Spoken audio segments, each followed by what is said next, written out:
Olá pessoal, o programa Mais Cidadão está junto com vocês de novo.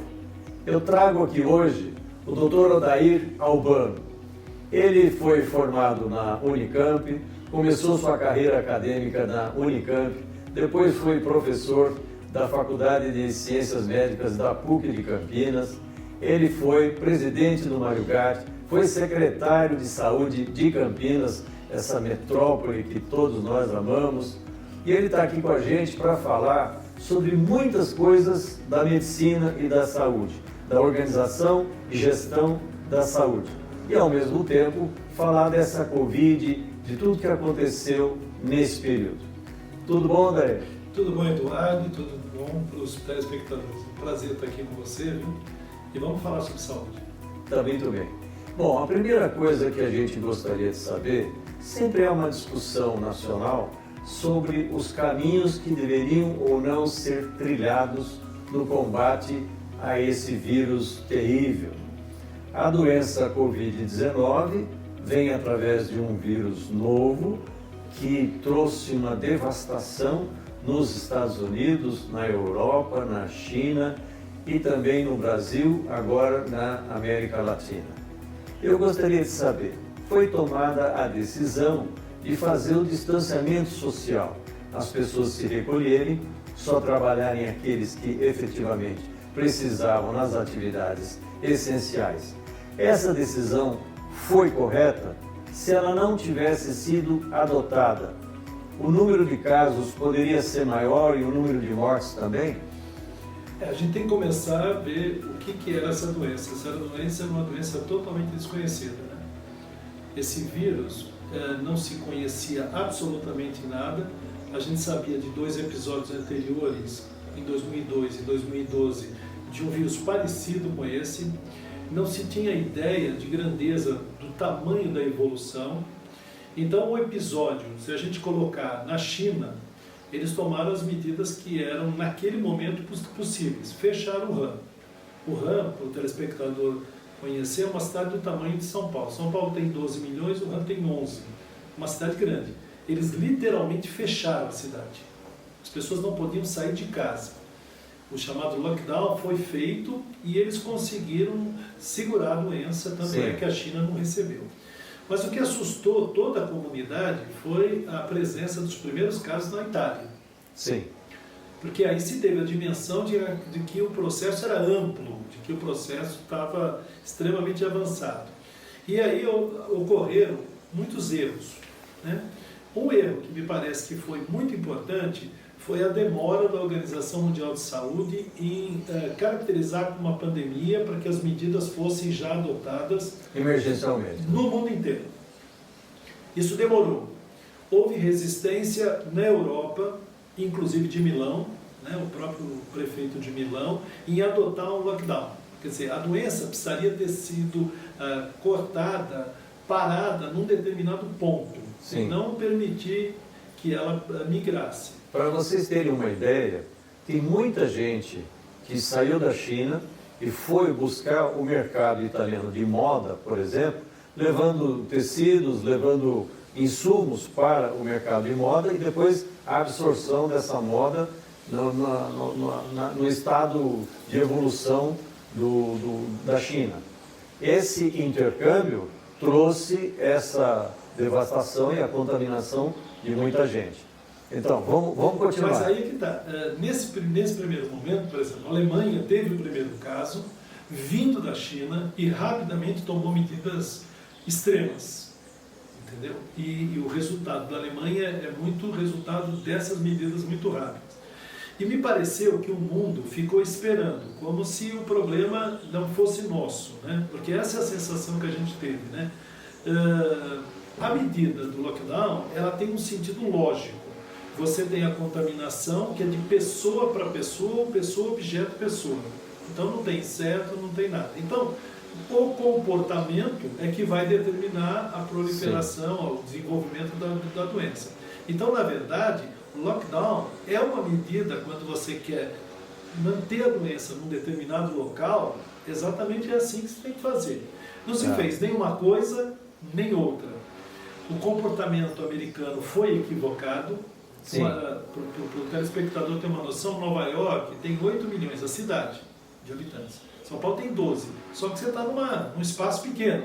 Sim. É muita gente num lugar pequeno. Era previsível que uma doença transmissível, num período em que a temperatura estava baixa, porque é inverno, que essa doença fosse crescer em números, né? Então, para quem conhece Nova York, todo mundo tem essa noção. Para quem não conhece, é uma ilha.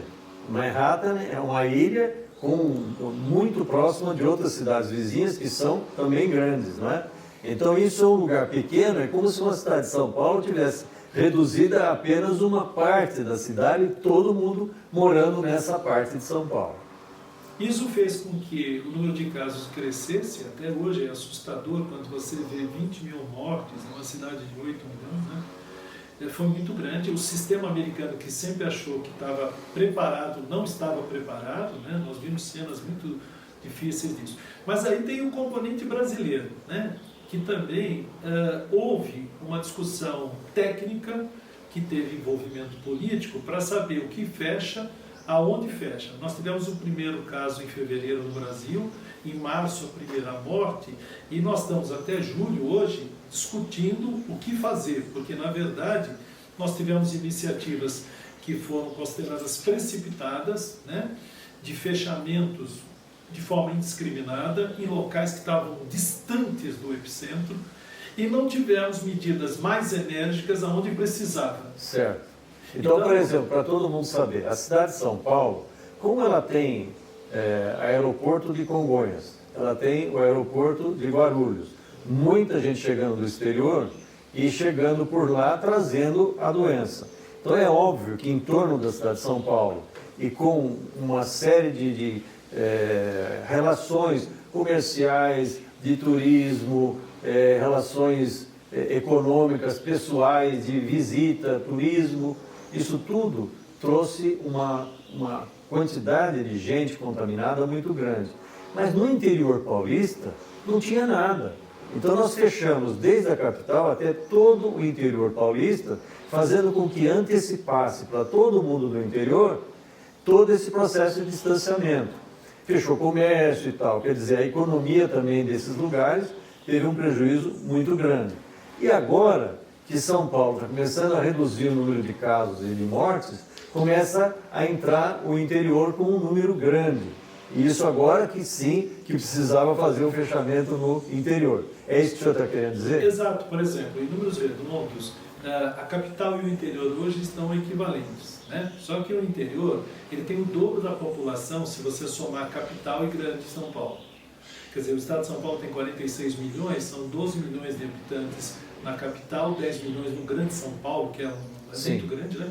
E os outros 24 no interior. Bom, então você tem 166 mil nos números de ontem, então você tem um certo equilíbrio, só que aqui tem o dobro. O que significa que agora é que vai crescer no interior. No interior. Quer dizer, agora que realmente a gente pode dizer que o interior do estado de São Paulo é o epicentro.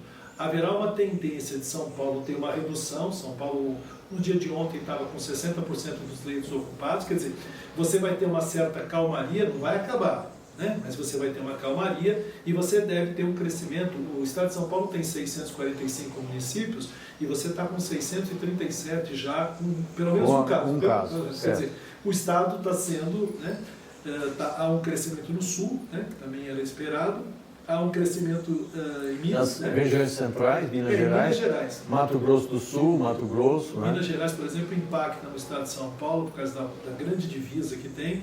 Então, a resposta é exatamente isso. Tomou-se medidas extremas em locais ainda não atingidos e nem com perspectiva.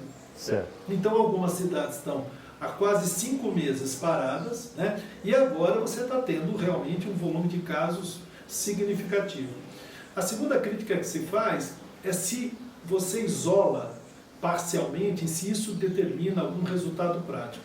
Aí é uma série de discussões. Por exemplo, quando você abre o comércio 4 horas, você, em tese, está fazendo com que as pessoas se aglomerem nas 4 horas. Sim. Na hora que você reduz o intervalo, você tem que aumentar, ou pelo menos dobrar, o volume de veículos de transporte coletivo. Que aí a aglomeração acontece dentro do transporte Exatamente. coletivo. Então, o que a gente viu no Brasil inteiro, né, dessas medidas? O comércio abre 4 horas, as pessoas ficam na porta esperando o comércio abrir. Aí, no segundo momento, elas têm que ir ao local e o que elas vão fazer? Elas vão pegar um ônibus lotado porque não está preparado para fazer isso. E fica a pergunta, acho que o telespectador deve ter pensado, por que não fizeram ao contrário?